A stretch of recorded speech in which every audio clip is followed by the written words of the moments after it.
le voy a invitar a abrir el libro de Nehemías capítulo 10. Y vamos a ver algunos textos y luego vamos a orar y así comenzar su exposición. Cuando lo tengan puede ponerse en pie y así me acompaña en la lectura de la palabra de Dios. Nehemías capítulo 10. Vamos a leer el versículo 1 y luego vamos a irnos al versículo 28. Y dice la palabra del Señor así: los que firmaron fueron Nehemías el gobernador, hijo de Acalía y Sedequías. Versículo 28. Y el resto del pueblo, los sacerdotes, levitas, porteros y cantores, los sirvientes del templo y todo lo que se habían apartado del pueblo de la tierra a la ley de Dios, con sus mujeres, sus hijos e hijas y todo el que tenía comprensión y discernimiento. Se reunieron con sus hermanos y sus principales para protestar y jurar que andarían en la ley de Dios, que fue dada por Moisés, siervo de Dios, y que guardarían y cumplirían todos los mandamientos, decretos y estatutos de Jehová nuestro Señor. Y que no daríamos nuestras hijas a los pueblos de la tierra, ni tomaríamos sus hijas para nuestros hijos. Asimismo, que si los pueblos de la tierra trajesen a vender mercaderías y comestibles en día de reposo, nada tomaríamos de ellos en ese día, ni en otro día santificado, y que el año séptimo dejaríamos descansar la tierra y remitiríamos toda deuda.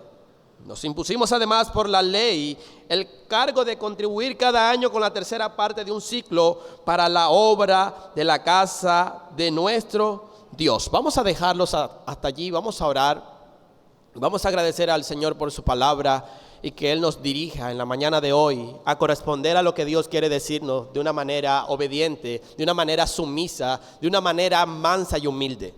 Señor, te damos gloria y honra en esta mañana.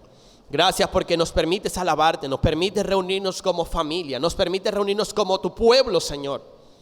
Te damos gracias, Padre Santo, por el día de hoy que nos has dado el privilegio no solamente de hacer un culto congregacional y reunirnos, sino también, Señor, de llegar a tempranas horas para estudiar y deleitarnos en tu palabra. Y hoy lo vamos a volver a hacer en este momento, Señor. Y por eso rogamos a ti, Padre Santo, tu dirección, tu guía, que sea tu Espíritu Santo, Señor, acomodando todas las cosas espirituales a lo espiritual en nuestras vidas, de manera que nosotros como creyentes podamos corresponder, Señor, a lo que tú tienes para nosotros. Padre Santo, ayúdanos. Pedimos de tu gracia, pedimos de tu poder y que sea tu palabra hablándonos en esta mañana. En el nombre de Jesús, Señor, te doy gracias. Amén y amén. Puede tomar asiento, querido hermano. En el capítulo 9, que estudiamos la semana pasada, leíamos una gran oración. Leíamos cómo el siervo de Dios oraba, mostrando la bondad de Dios, pero también la depravación del hombre. Vemos que este hombre que ora hace un recuento mediante la historia del pueblo de Israel para traer consigo, o para mostrar, mejor dicho, a un Dios fiel, a un Dios bondadoso, a un Dios leal a su palabra y sus promesas. Sin embargo, en correspondencia a lo que Dios había hecho en su pueblo y por su pueblo, el pueblo judío actuó con rebeldía y desobediencia. Esto es lo que él viene hablando en su oración. Y es por esta razón que el siervo dirige su oración, valga la repetición, para decirle: nosotros hemos caído en cautividad, estuvimos en el exilio 70 años porque eso era lo que merecíamos. Y es por ello que en el versículo 33 del capítulo 9, Nehemías dice: pero tú eres justo en todo lo que ha venido sobre nosotros, porque rectamente has hecho, mas nosotros hemos hecho lo malo. Y el versículo 34 dice: nuestros reyes, nuestros príncipes, nuestros sacerdotes y nuestros padres no pusieron por obra tu ley, ni atendieron a tus mandamientos y a tu testimonio con que les amonestabas. Ellos reconocían, ellos estaban claros que todo lo que estaban experimentando era la consecuencia de su pecado. Ellos en esa oración dicen: sí, Señor, nosotros reconocemos que estos 70 años de exilio, de miseria, de alejado de ti, es porque lo merecíamos, hicimos lo malo delante de tu presencia. Pero a pesar de esto, hermano, Nehemías y Esdras saben que todavía hay esperanza. Nehemías y Esdras saben que Dios es grande en misericordia, que Dios es clemente y que puede restaurar sus vidas si ellos se arrepienten.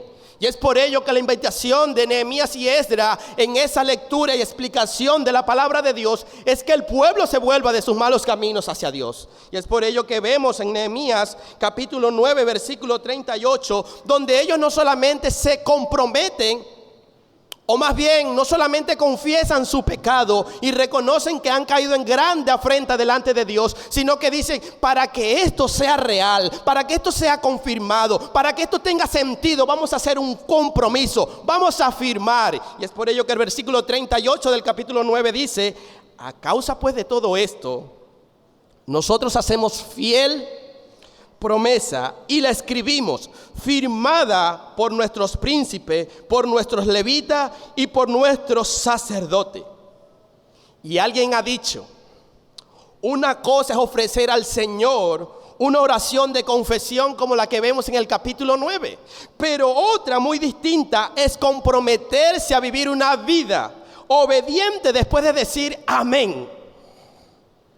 Es bueno cuando nosotros oramos, Señor, perdona mis pecados. Señor, yo sé que tú eres grande y misericordioso. Yo sé que tú eres un Dios lleno de gracia. Yo sé que tú no echas fuera al que va con un corazón contrito y humillado. Amén, Señor, yo sé que tú me perdonas. Pero Dios quiere que tú hagas algo más. Y es por ello que cuando la mujer que fue encontrada en pleno acto de adulterio y fue llevada a Jesús, muchos querían apedrearle, pero Jesús le dio en su conciencia, si alguno está libre de pecado, lance la primera piedra. Y no hubo conciencia buena para lanzar la piedra, y dice que ellos soltaron sus piedras y se fueron. Y al rato Jesús le dice a la mujer, o le pregunta, ¿dónde están los que te condenaban? Se han ido. Y le dice, yo tampoco te condeno. En otras palabras, yo te perdono, pero anda y no peques más. Un compromiso implica eso. Una confesión de pecado, es verdad, Dios perdona, pero ahora tú debes de vivir comprometido de una manera distinta a la que venías viviendo, en obediencia al Señor. Y es por ello que surge una pregunta en cuanto a lo que estamos diciendo. Y la pregunta es, ¿fue real el compromiso que el pueblo de Israel hizo con Dios? ¿Será que este pueblo realmente ahora sí reconoció que había hecho lo malo y ahora iba a actuar de manera distinta? Hay por lo menos 3 evidencias en este capítulo que muestran que estas personas realmente pusieron por obra lo que oraron. Y estas mismas evidencias se verán reflejadas en nuestras vidas si nuestras promesas al Señor son sinceras. Y en primer lugar, hermanos, vamos a ver un compromiso a ser fieles a la palabra de Dios. Pero antes de todo esto, este sermón lo he titulado Un compromiso con Dios. Un compromiso con Dios. Y vemos el versículo 1 que hubo un compromiso de parte de Nehemías, pero también de una serie de personas que no leímos ahorita, pero que están allí registradas. Con el nombre de Nehemías encabezando esa lista, hay aproximadamente 84 personas que pusieron su sello en el pacto que hicieron con el Señor, donde se comprometían a practicar la palabra de Dios con fidelidad, dedicación y devoción en sus vidas. Y esto incluía a los sacerdotes, a los levitas y a los cabezas o líderes de hogar. Y esto es interesante, hermano, porque no solamente ellos firmaron, sino que también sus mujeres se comprometieron, aunque no firmaron, a vivir de manera comprometida. Aunque no está mi firma allí, aunque no está mi sello allí, yo me comprometo delante de Dios a vivir de una manera obediente, de una manera que demuestre el amor que Dios o que yo tengo por Dios, que demuestre una vida de devoción. Y es por ello que en el versículo 29 del capítulo 10 de Nehemías dice que se reunieron con sus hermanos y sus principales para protestar y jurar que andarían en la ley de Dios que fue dada por Moisés, siervo de Dios, y que guardarían y cumplirían todos los mandamientos, decretos y estatutos de Jehová nuestro Señor. No solamente fueron los levitas, no solamente fue Nehemías como gobernador, no solamente fueron los sacerdotes, no solamente fueron los principales o los jefes de calle, fue todo el pueblo. Hubo un compromiso tanto de las mujeres que no eran tomadas en cuenta como de aquellos que no tenían potestad ni voto de decir o hacer algo, pero sí tenían el compromiso delante de Dios de obedecer. Y esto es interesante, hermano, porque vale destacar que en los tiempos de Nehemías, poner un sello en un documento era un asunto serio. Era algo que involucraba hasta perder tu vida. Y ya el Señor había anunciado de antemano cómo iban a hacer los juramentos, de qué forma se tenían que hacer. Y eso lo podemos ver en Números capítulo 30, pero precisamente quiero puntualizar el versículo 2 que dice: cuando alguno hiciere voto a Jehová o hiciere juramento ligando su alma con obligación, no quebrantará su palabra y hará conforme a todo lo que salió de su boca. ¿Se dan cuenta de la seriedad del asunto? No era comprometerse por comprometerse, era un asunto serio. Y entendiendo que era un juramento serio, esto involucraba el nombre y posible juicio de Dios. Y es por ello que nuestro Señor Jesucristo en el Nuevo Testamento nos indica en Mateo capítulo 5, versículo 33, además habéis oído que fue dicho a los antiguos: no perjurarás si no cumplirás al Señor tus juramentos. Jesús advierte de los juramentos que van al vacío, de los juramentos que son en vanos. Jesús dice: eso es peligroso, tengan cuidado de ser así. Y en el mismo contexto, el sabio Salomón en su libro Eclesiastés, o el libro de Eclesiastés capítulo 5, versículo 4 al 5, también habla sobre este asunto. Y dice de la siguiente manera: cuando Dios hace promesas, no tardes en cumplirla, porque Él no se complace en los insensatos. Cumple lo que prometes. Y dice: mejor es que no prometas y no que prometas y no cumplas. Queridos hermanos, debemos tener sumo cuidado, óigame bien, debemos tener sumo cuidado en no tomar en serio a Dios y su palabra. Debemos tener sumo cuidado con las cosas en las que nos comprometemos a hacer y no las hacemos. ¿Y por qué le digo que debemos tener sumo cuidado? Porque Dios es fiel y justo. Porque Dios es bueno y justo. Porque Dios es amor, pero también hace juicio. Por eso debemos tener cuidado en cómo hacemos cuando nos comprometemos. Y si vemos al pueblo, ellos estaban haciendo un compromiso de ser fieles y someterse a la palabra de Dios. Y ahora te pregunto, ¿se ha comprometido usted delante del Señor a ser fiel a su palabra? Posiblemente usted diga: sí, yo me he comprometido. Si usted está tan comprometido con la palabra de Dios, la Biblia dice que debemos amar a nuestros enemigos. ¿Está amando usted a su enemigo? Si usted se ha comprometido a ser fiel a la palabra de Dios, usted debe de amar a su enemigo. Usted debe de amar a su prójimo como a sí mismo. Si usted se ha comprometido a ser fiel a la palabra de Dios, usted y yo deberíamos estar predicando el evangelio a toda criatura. La pregunta es: ¿lo está haciendo? Hermano, lamentablemente muchas personas, creyentes incluso, tienen la costumbre de hacer promesas a Dios y no cumplirla. Y yo le voy a poner algunos ejemplos que están aquí recientes. Comenzando el año, muchos dijeron: este año sí leeré la Biblia. Este año voy a orar con más pasión y fervor. Este año me voy a involucrar en las cosas de Dios, en las actividades de la iglesia. Pero hoy, 4 de febrero, ha pasado más de un mes. Todavía no hay evidencia de eso en tu vida.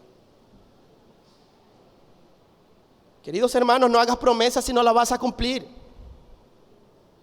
No haga promesas si no las va a cumplir. Y tenemos un ejemplo claro, palpable y bien específico en el libro de Hechos, capítulo 5, donde había una pareja llamada Ananías y Zafira que se comprometieron a traer delante de Dios una heredad para ayudar a las necesidades que estaba pasando la iglesia. Y luego que venden la heredad, ellos solo trajeron una parte. Y el apóstol Pedro, al confrontarle, le dice: ¿por qué pusiste en tu corazón mentir al Espíritu Santo? Y le dice: no has mentido a los hombres, sino a Dios. Hermano, que les quede claro: Dios no puede ser burlado. Dios no puede ser burlado. Y al final de cuentas, no triunfamos como cristianos porque hacemos promesas a Dios. Triunfamos como cristianos porque obedecemos sus palabras o cumplimos sus promesas o descansamos en sus promesas y la obedecemos. Ahí es cuando triunfamos. No debemos hacer más promesas, debemos cumplir las promesas de Dios. Nuestra vida será distinta. En primer lugar, el pueblo se comprometió a ser fiel a la palabra de Dios. ¿Es ese su compromiso hoy?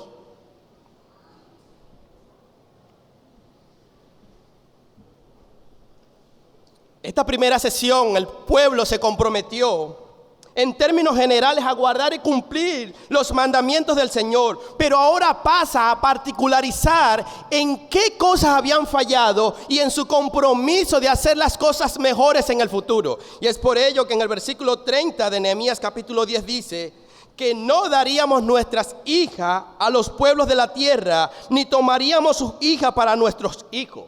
Ellos estaban comprometiéndose a que sus hijos e hijas no iban a tener compromiso con gente pagana. En otras palabras, los matrimonios mixtos Dios los aborrece. Y el pueblo se compromete a no mezclarse con los paganos. Y la responsabilidad la asumen los padres. Ellos dicen, yo me voy a comprometer que mi hijo y mi hija, bajo ninguna circunstancia, bajo ningún interés, se van a comprometer con personas que no amen a Dios. ¿Por qué? Porque ellos sabían que ese pecado había sido una de las causas por la que la nación había caído donde estaba. Ellos sabían que ese pecado había traído ruina a la nación. Y me imagino que ellos sabían muy bien la historia de Salomón. Salomón era un hombre fuerte y escogido de manera especial con Dios. Pero cuando él decidió emparentarse con Dalila, una mujer pagana, su liderazgo fracasó y la nación cayó en miseria. Ellos seguramente sabían de la historia de Salomón, un hombre sabio, un hombre que se dejaba dirigir por Dios, se emparentó con las egipcias y su corazón fue llevado a adorar a otros ídolos. Ellos sabían eso. Hermanos, las relaciones mixtas son peligrosas. Y muchos la justifican diciendo, pero es que tú no la conoces, pastor. Ella canta música cristiana. Él viene conmigo a la iglesia de vez en cuando y cuando tenemos tiempo leemos la Biblia. Además, pastor, Dios me quiere usar a mí para que Él venga a sus caminos. Yo me imagino a Dios diciendo, ¿y eso a mí qué me importa? ¿Qué me importa que cante música cristiana? Hermano, la fe va por encima de la moral y la ética de cualquier persona. Si usted es creyente y se va a casar, tiene que ser bajo la palabra de Dios. Y joven, tú que estás aquí, si tú eres creyente y te vas a casar, tiene que ser bajo la palabra de Dios, bajo la dirección de Dios, para que la bendición de Dios esté siempre en tu hogar. No, pero es que no hay excusa. No lo justifique, y el apóstol Pablo en el Nuevo Testamento lo diría de esta manera. Segunda a los Corintios capítulo 6 versículo 14. Dice, no os unáis a yugo desigual con los incrédulos. Y alguien diría, ¿y por qué? Bueno, por lo siguiente. ¿Qué compañerismo tiene la justicia con la injusticia? ¿Y qué comunión la luz con las tinieblas? ¿Y qué concordia Cristo con Belial? ¿O qué parte el creyente con los incrédulos? ¿O ignoráis que vuestros cuerpos son templo y morada del Espíritu Santo, el cual está en vosotros, el cual tenéis de Dios y que no soy vuestro? Hermano, Dios es claro. Dios es claro. Y su palabra es clara. Y este pueblo entendió perfectamente lo que Dios le estaba hablando. Es por ello que se comprometen a hacer las cosas que a Dios le agradan. Es por ello que ellos se comprometen a hacer lo que es correcto. Y la pregunta para usted es, ¿está usted haciendo lo que a Dios le agrada? ¿Estás haciendo lo correcto? ¿Se está alejando usted de las cosas prohibidas en beneficio de su santificación? Hermano, cuando el pueblo de Dios se compromete a honrar y obedecer la palabra de Dios, este pueblo verá la gloria de Dios. Pero cuando un pueblo rehúsa obedecer la palabra de Dios, el juicio de Dios va a venir sobre ellos. Y esto es un ejemplo claro en el libro de Nehemías con este pueblo de Israel. Entonces, la razón más fuerte para que usted y yo obedezcamos la palabra de Dios es que Dios siempre tiene la razón. Todo lo que Dios dice es verdad y usted debe hacer muy bien en obedecer lo que Él dice. No decir, pero es que. No hay peros en Dios. Obedezcamos. Versículo 31. Asimismo, que si los pueblos de la tierra trajesen a vender mercadería y comestibles en día de reposo, nada tomaríamos de ello en día, ni en otro día santificado, y que en el año séptimo dejaríamos descansar la tierra y remitiríamos toda deuda. Aquí vemos algunas cosas más con que ellos se comprometieron a hacer, y era dedicar un día al Señor. La observancia del sábado era una práctica distintiva del pueblo judío. Dios le había dado un mandamiento que ellos debían guardar el séptimo día. Ese día debían de descansar. Pero los judíos de la época de Nehemías no estaban haciendo eso. Y ese día no era para estar en casa allí flojeando. Ay, hoy no voy a trabajar, qué miseria. No, era un día para dedicarse exclusivamente al Dios del cielo, para adorarle, para exaltarle, para agradecerle y para reconocer que era el Dios de su vida. Ese era el propósito de guardar el día de reposo. Pero esta gente no estaba haciendo eso, y es por eso que el Señor les dice, o ellos se comprometen a no hacer negocios, a no hacer ningún convenio en ese día. Porque para muchos judíos ese era el mejor día de venta. Para muchos judíos ese era el mejor día donde los gentiles venían a hacer negocio. ¿Y cómo perder un día como ese? ¿Cómo desperdiciar un día donde la plata fluye? Hermanos, nosotros no se nos ordena como a los judíos a guardar un día. Pero tenemos un día que escogimos para adorar al Señor. Y bueno, y el Nuevo Testamento lo dice, y es el domingo. Pero muchos creyentes hoy día piensan que el domingo es un buen día para abrir su negocio. Muchos creyentes hoy piensan que el día domingo es un buen día para echar gasolina. Los creyentes de hoy piensan que es un buen día para hacer mercado. Y yo no le estoy diciendo que usted no haga mercado, no le estoy diciendo que usted no haga negocio, no le estoy diciendo que usted no eche gasolina. Pero si este es el día del Señor, ¿por qué usted lo va a usar en otra cosa? Yo les aseguro que si a usted le tocara trabajar, usted ese día no echa gasolina ni hace mercado porque tiene que trabajar. Pero como es para el Señor, que el Señor se espere. ¿Pensamos así o no pensamos así? No obstante, vemos que el pueblo reconoce esta afrenta a la palabra de Dios y se compromete a guardar el día que Dios le había ordenado. A tal punto que si ese día el rey le llamaba para entregarle $1 millón, ellos iban a decir que no. No, porque hemos hecho un compromiso que serviremos al Señor ese día, completa y absolutamente. Y ahora te pregunto, hermano, ¿está haciendo usted lo mismo con los días domingos, los días de célula? ¿Está apartando usted ese día para el Señor realmente? Ciertamente hay algunas dificultades con las que tenemos que lidiar, pero eso es justificable. Pero cuando usted simplemente dice, yo no voy a ir porque voy a elegir otra mejor opción, Dios está viendo eso. Hay mucha gente que dice, yo no voy a ir el domingo porque es que tengo un ropero sucio, debo lavar. Después del culto hablan mucho y después salir, tengo que lavar. No, es que el día domingo es el día que yo agarro para atender a los niños. Oye, pastor, el día domingo van a pasar una serie en Netflix que yo no me la puedo perder. Hermano, ¿usted sabe por qué muchas personas hacen eso? Porque no confían en Dios. Porque no confían en Dios. Dios nos ayude.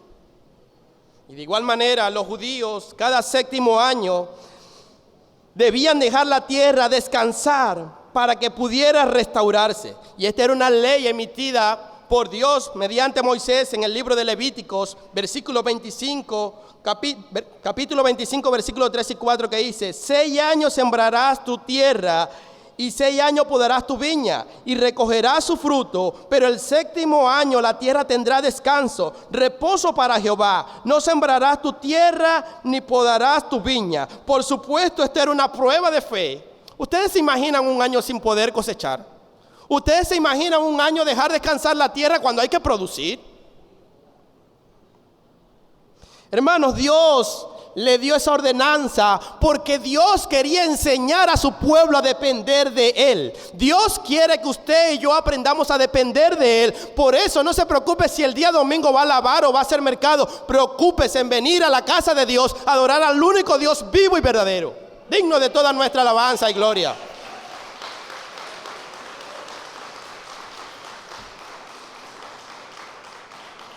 Hermano, Dios prometió cuidar a su pueblo y Dios ha prometido cuidarnos a nosotros. Y es por ello que la palabra de Dios dice: por tu bondad, oh Dios, has provisto al pobre. Salmo 68:10. Dice el Salmo 37:25: joven fui y he envejecido y no he visto justo desamparado ni su descendencia que mendigue pan. Y dice Filipenses 4:19: mi Dios suplirá todo lo que os haga falta conforme a sus riquezas en gloria en Cristo Jesús. ¿Qué más quiere usted? Hermano, Dios cuida de nosotros. Deje el afán y la ansiedad. Eche todas sus cargas y ansiedad sobre el Señor y Él cuidará de nosotros, dice la palabra de Dios. Hermano, Dios no desampara a su pueblo, Él es fiel a sus promesas. Pero te pregunto, ¿realmente crees que Dios es fiel? ¿Realmente lo crees cuando estás en la prueba? ¿Está usted descansando completamente en las promesas de Dios hoy?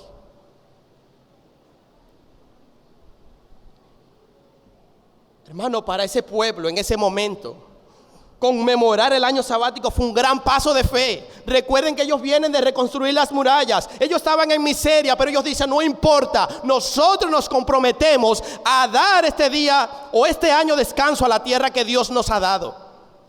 Es un paso de fe, sí, pero nosotros nos comprometemos a ser fieles a Dios, a comprometernos a guardar su palabra. Y si su palabra dice eso, yo lo voy a guardar. ¿Está a esa disposición de nosotros o en nosotros? Hermanos, esos eran tiempos difíciles y ellos pudieran decir: pero oye, no, mientras yo voy sembrando, los gentiles me van comprando, y mientras yo voy produciendo, voy diezmando. No, Dios quiere que dejes descansar la tierra. Y pudiéramos tomar una ilustración de esto en Mateo capítulo 6, versículo 33, que dice: mas buscad primeramente el reino de los cielos y su justicia, y todas las demás cosas serán añadidas. Y dice el versículo 26 que nuestro Padre Celestial sabe qué necesidades tiene usted y yo. ¿Por qué preocuparnos? ¿Realmente estamos creyendo eso? Hermanos, confiemos en la palabra de Dios. Nuestro Padre nos conoce. Si Él alimenta a las aves del campo, no lo va a hacer con usted. Hermano, vea el amor de Dios para con usted y para conmigo. Él envió a su Hijo a morir por los seres humanos pecadores. Él no mandó a su Hijo a morir por pajarillos. Él lo mandó a morir por usted. Vive en correspondencia de ese gran amor de Dios. Y confíe y crea en su palabra. Y no solamente el pueblo hizo un compromiso de ser fieles a la palabra de Dios. No solamente hizo un compromiso de vivir separado como pueblo de Dios, sino que ahora hace un compromiso a apoyar la casa de Dios. Versículo 32. Nos impusimos además por ley el cargo de contribuir cada año con la tercera parte de un ciclo para la obra de la casa de nuestro Dios. Y vale destacar que la frase, la casa de nuestro Dios, se usa 9 veces en esta sección y se refiere al templo restaurado, se refiere a lo que la gente estaba haciendo y ellos hacen un compromiso. Nosotros nos responsabilizaremos de que esta casa tenga quizás no la magnificencia del templo de Salomón, pero que sea un lugar donde la palabra de Dios sea expuesta fielmente y donde su iglesia se reúna para alabar al Señor. Ese era el compromiso que ellos estaban haciendo. Y esto es interesante, hermano, porque decía el expositor británico Campbell Morgan lo siguiente: mientras que la casa de Dios de hoy ya no es material sino espiritual, porque Dios no habita en templo hecho de mano, la material sigue siendo un símbolo muy real de lo espiritual.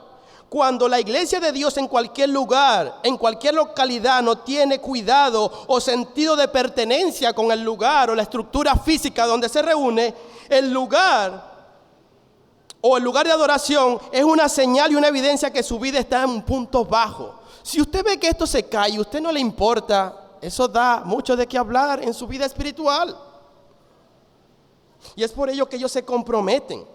Ellos se comprometen a que la casa de Dios debe ser algo que no es para adorarla, pero es donde adoramos a Dios. ¿Y saben algo, hermano? Alguien ha dicho que nosotros reflejamos cómo estamos por dentro en cómo andamos por fuera. Y te pregunto, ¿qué tan sentido de pertenencia tiene usted por el local de la Iglesia Bíblica Metropolitana? Hay muchas áreas feas, sí, pero ¿qué tan importancia o qué tan comprometido usted está para repararlas? Es fácil criticar, eso es maravilloso, pero qué fácil o difícil es hacer. Vean, ellos se impusieron y dice, nos impusimos además por ley el cargo de contribuir cada año con la tercera parte de un ciclo. Ellos se impusieron por ley, no por opinión o sugerencia, contribuir cada año con la tercera parte de todo lo que ellos ganaran. Y ahora muchos dirán, pero es que yo ofrendo y yo doy. ¿Y en qué se invierten esas ofrendas? Bueno, ellos se especificaron antes de que la gente le preguntara en qué se iba a consumir lo que ellos iban a dar. Y vemos el versículo 33. Vamos a dar ese impuesto para el pan de la propiciación, para las ofrendas continuas, para el holocausto continuo, los días de reposo, las nuevas lunas, las festividades, y para las casas o las cosas santificadas y los sacrificios de expiación por el pecado de Israel, y para todo el servicio de la casa de nuestro Dios. ¿Se dan cuenta? Y hoy nosotros no tenemos que proporcionar animales u otros materiales que la iglesia necesite para adorar a Dios, pero sí tenemos que ayudar a mantener la obra del ministerio. Y eso significa que la iglesia debe pagar salarios, porque el que predique el evangelio, dice la Biblia en 1 Corintios capítulo 9, 13, debe vivir del evangelio. Esto se debe de traer para compartir con los necesitados, y hay un ejemplo en la iglesia primitiva en el libro de Hechos, donde ellos se comprometían a traer lo vendido de sus heredades, de sus casas, para ayudar a los necesitados, y de igual manera debemos aportar para que la obra del evangelio se siga expandiendo a nivel mundial. La pregunta es, ¿está usted asumiendo la responsabilidad con su iglesia local? ¿Le causa preocupación pensar en cómo se sostienen los ministros del Señor y todo lo que tiene que ver con el local de nuestra iglesia? ¿Se ha preguntado y se ha preocupado por eso? ¿Quiénes de ustedes pagan luz y agua en casa? La iglesia también tiene que pagar esos servicios. ¿Se ha preocupado usted por los servicios que tiene que pagar la iglesia? Hermano, Dios nos ayude. No solamente se impusieron por ley dar un impuesto de 3 ciclos, sino que también, dice el versículo 34, echamos también suerte los sacerdotes, los levitas y el pueblo acerca de la ofrenda de la leña, para traerla a la casa de nuestro Dios, según la casa de nuestros padres, en los tiempos determinados cada año, para quemar sobre el altar de Jehová nuestro Dios, como está escrito en la ley. Como el fuego en el altar de bronce debía mantenerse encendido, y como no todos en Israel podrían ser sacerdotes, podrían ser levitas, el pueblo dice, pero hay algo que hacer, y yo me quiero sentir útil en la obra de Dios. Hay que buscarle ella, cuente conmigo. ¿Qué tengo que hacer? Ciertamente yo no tengo para comprar un chivo expiatorio, pero yo voy a buscar en el bosque la leña que se necesita para mantener el altar encendido.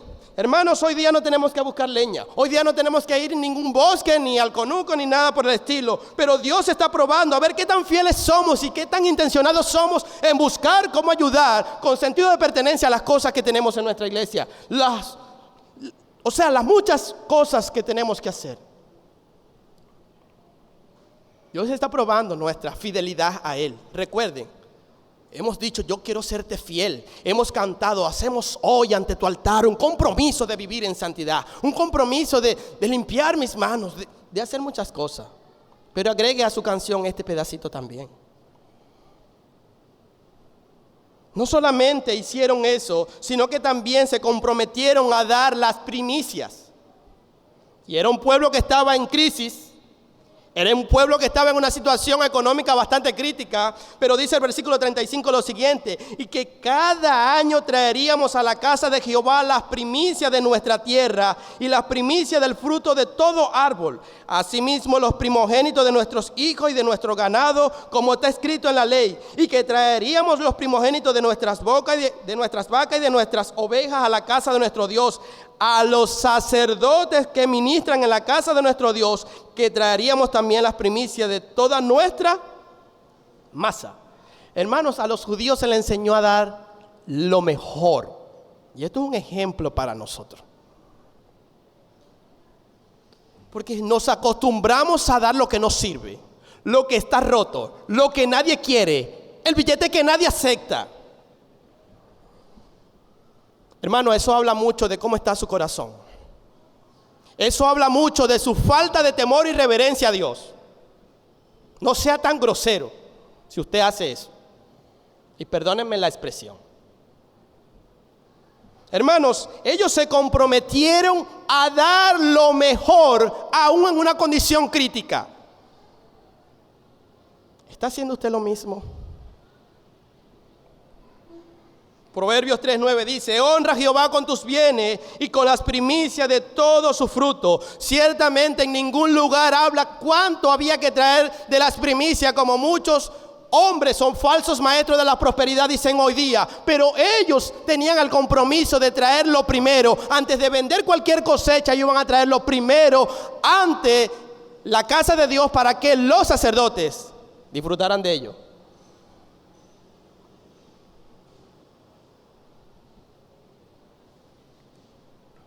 Éxodo 34:26 también dice: las primicias de los primeros frutos de tu tierra llevarás a la casa de Jehová tu Dios. Y voy a seguir con esta pregunta, y quizás usted va a estar todo el día: lo estoy haciendo. Pero ¿lo está haciendo usted? Cuarto lugar, versículo 37. En cuanto a estas, compromisos puntuales en cuanto a dar y ayudar a la casa de Dios, están los diezmos. Y dice el versículo 37 al 39 que traeríamos también las primicias de nuestra masa y nuestra ofrenda y del fruto de todo árbol y del vino y del aceite para los sacerdotes, a la cámara de la casa de nuestro Dios, y el diezmo de toda nuestra tierra para los levitas, y que los levitas recibieron la décima de nuestras labores en todas las ciudades, y que estaría el sacerdote hijo de Aarón con los levitas cuando los levitas recibiesen el diezmo, y que los levitas llevarían el diezmo del diezmo a la casa de nuestro Dios, a la cámara de la casa del tesoro, porque a la cámara del tesoro ha de llevar los hijos de Israel y los hijos de Leví la ofrenda del grano, del vino, del aceite, y allí estarán los utensilios del santuario y los sacerdotes que ministran, los porteros y los cantores. Y hay aquí un compromiso: y no abandonaremos la casa de nuestro Dios. Hermanos, este es un buen texto para que los que predican el evangelio de la prosperidad se afinquen en pedirle plata y manipular a las personas. Y ellos dicen, vamos a hacer un convenio con Dios, vamos a hacer un negocio, porque es que Dios tiene o es un negociante multinivel. Si tú das 100, Él te va a dar 1000. ¡Wow! ¿Quién no quiere invertir en eso? Pero hermano, aquí en los capítulos anteriores de Nehemías no vemos a un evangelista o a un falso maestro enseñando acerca de la prosperidad. Ellos solamente, o Esdras solamente leyó la palabra de Dios, explicó la palabra de Dios y el pueblo entendió la palabra de Dios y dijo, nosotros no estamos haciendo eso, pero nosotros hoy hacemos un fiel compromiso a ponernos a cuentas con Dios en cuanto a estas cosas que habíamos olvidado. Y la pregunta es, ¿se va a comprometer usted con Dios en cuanto a estas cosas que estamos conversando? ¿Está en su disposición a hacerlo? Ahora, pastor, usted como que está cambiando de rama. Ahora no es bíblico, ahora es próspero. No soy próspero en esta tierra, en Cristo sí. En el Nuevo Testamento la Escritura no menciona el diezmo. En el Nuevo Testamento no vemos a ninguna iglesia diezmando, pero sin embargo vemos a una iglesia que da de manera generosa y proporcional. Y dice, 2 Corintios capítulo 9, 7, el apóstol Pablo dice, cada uno dé como propuso en su corazón, no con tristeza, ni por necesidad, porque Dios ama al dador alegre. Ay, aquí está más fácil. Ahora no hay que diezmar. Ahora lo que salga de mi corazón, bueno, de la abundancia del corazón, ofrenda a la gente. Hermano, es proporcional. Pero ¿de qué manera lo está dando usted? Hermano, la ofrenda es una responsabilidad que todo creyente debe adquirir, porque nos hacemos parte de un reino, porque nos hacemos parte de un proyecto espiritual que se está llevando a cabo de este lado del sol. Hay mucha gente que necesita la palabra de Dios, pero también hay mucha gente entre nosotros que necesita de nuestra ayuda. Los pastores también comen. Las viudas también comen. Los desamparados también comen, y es nuestra responsabilidad como iglesia asumir ese compromiso de ayudarle. Porque el que ve a su hermano pasar necesidad y solamente ora por él, le dice está bien, ojalá Dios te provea, teniendo para consigo ayudarle, ese no conoce a Dios. Porque imagínense, si hace eso con alguien que le ve, ¿cómo hará con Dios que no ha visto? Hermano, ellos hicieron un compromiso a no abandonar la casa de Dios. Ellos hicieron un compromiso de mantener la casa de Dios como Dios es, ordenado. Y vean esto, ellos no solo querían congregarse, ellos no solo querían venir a ver qué se veía bonito, qué me puedo llevar del templo. Ellos venían a traer y a embellecer el templo. ¿Es ese su sentir?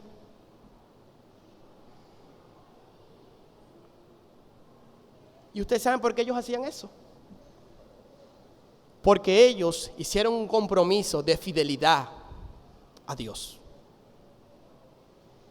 ¿Ha hecho usted ese compromiso financiero con la casa de Dios?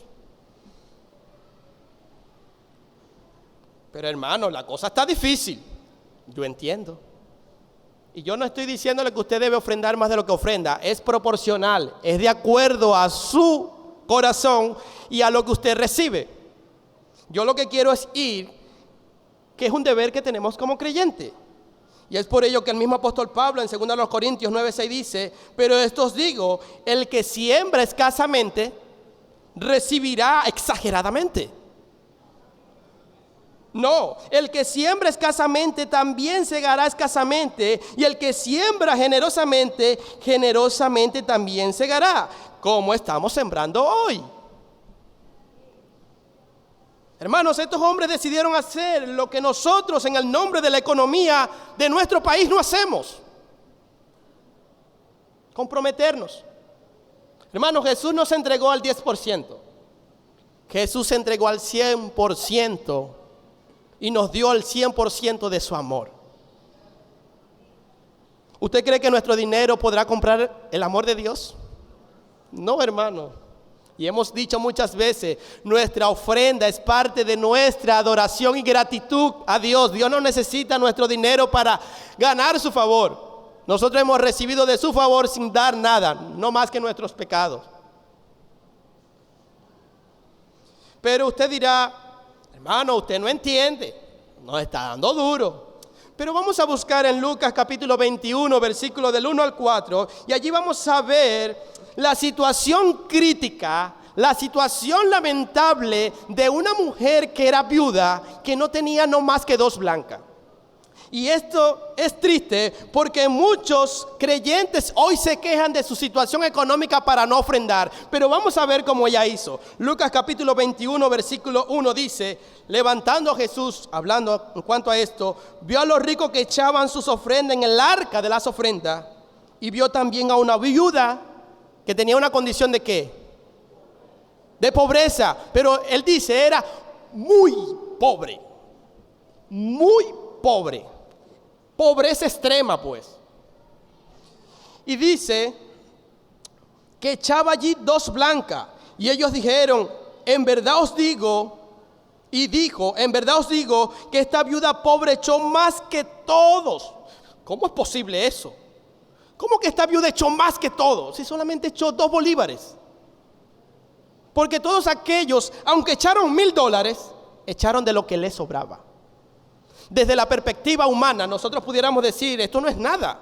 Pero desde la perspectiva de Jesús, era todo. Y era bastantísimo. Dios no veía la cantidad de su dinero, Él veía la actitud de su corazón. Dios no ve la actitud, o Dios ve la actitud de cómo nosotros ofrendamos, si es mucho o poco. Pero Él ve con qué o de qué manera lo hacemos. Eso es lo que realmente importa. Yo quisiera apelar a su conciencia, una vez más. ¿Quiénes de ustedes le gusta comer de la sobra de los platos de los demás? ¿Le gusta? Usted le sirvan un plato, pero todo lo que sobró de los otros platos vamos a dárselo. ¿Usted le gustaría comer así? Hermano, esa fue la actitud de los ricos. Lo que me sobra, lo que nadie quiere, lo que se le echa a los perros. Hermano, Dios nos ayude a tener un corazón reverente, temeroso delante de Él. Y quisiera terminar con esto. Hermano, Dios quiere usarnos con poder. Su voluntad es avivar a su pueblo. Pero no basta con que su pueblo solo ore y escuche la palabra de Dios. Dios quiere un compromiso de parte nuestra. El Señor quiere un compromiso de fidelidad a Él. Un compromiso de vivir en santidad, de vivir conforme a su palabra. Él quiere que hagamos un compromiso en apoyar financieramente a la iglesia local a donde nos congregamos. Él quiere un compromiso de vivir en santidad, en justicia, en amor. Sí. Pero ¿cómo llegamos a hacer eso? Ellos firmaron. Si hoy nos tocara firmar, ¿estaría usted dispuesto a pasar al frente a firmar? Y yo no le voy a decir que se pare y pase al frente, pero ¿estaría usted dispuesto a decir, yo hoy me comprometo a cumplir con todo lo que la palabra dice?